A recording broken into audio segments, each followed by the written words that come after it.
Bonjour, je m'appelle Émilie Warzizny. J'ai effectué ma thèse au sein de l'Université de Lille 3 sous la direction du professeur Pascal Antoine. Mon travail de thèse a porté sur le vécu des conjoints aidants de personnes jeunes présentant une maladie d'Alzheimer. Et non, ce n'est pas une erreur.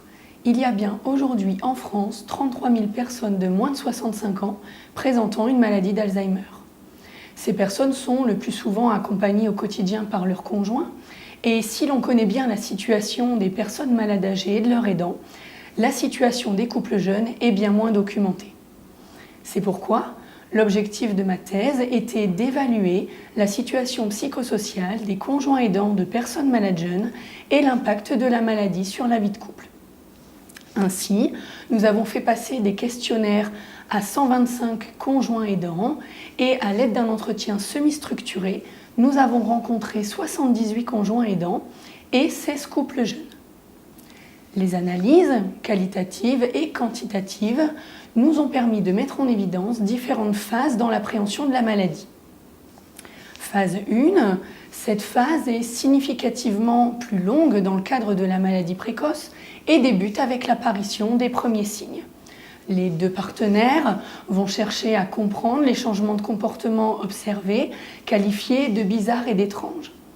Ils vont faire des hypothèses, confronter leur point de vue avec celui des enfants, des amis, des collègues et du médecin généraliste. Ils vont souvent errer de service en service jusqu'à leur arrivée dans un service médical spécialisé. Phase 2. Après toute une série d'examens, les deux partenaires vont être confrontés à la douche froide du diagnostic impensable à cet âge. Phase 3.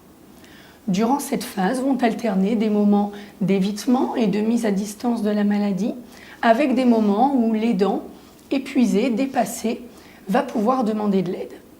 Lorsque l'on examine plus attentivement cette phase, on identifie des facteurs qui vont influencer ce sentiment de détresse et d'épuisement.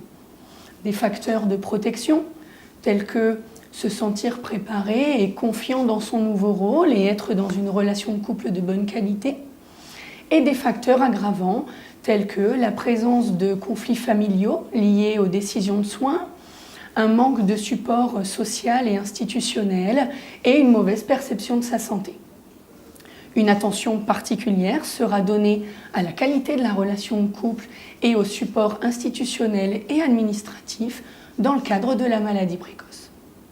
Les perspectives de ce travail sont de proposer des interventions directement ancrées dans ces résultats et axées sur les stratégies d'acceptation, l'identification et l'accessibilité aux différents supports et un travail sur la relation de couple.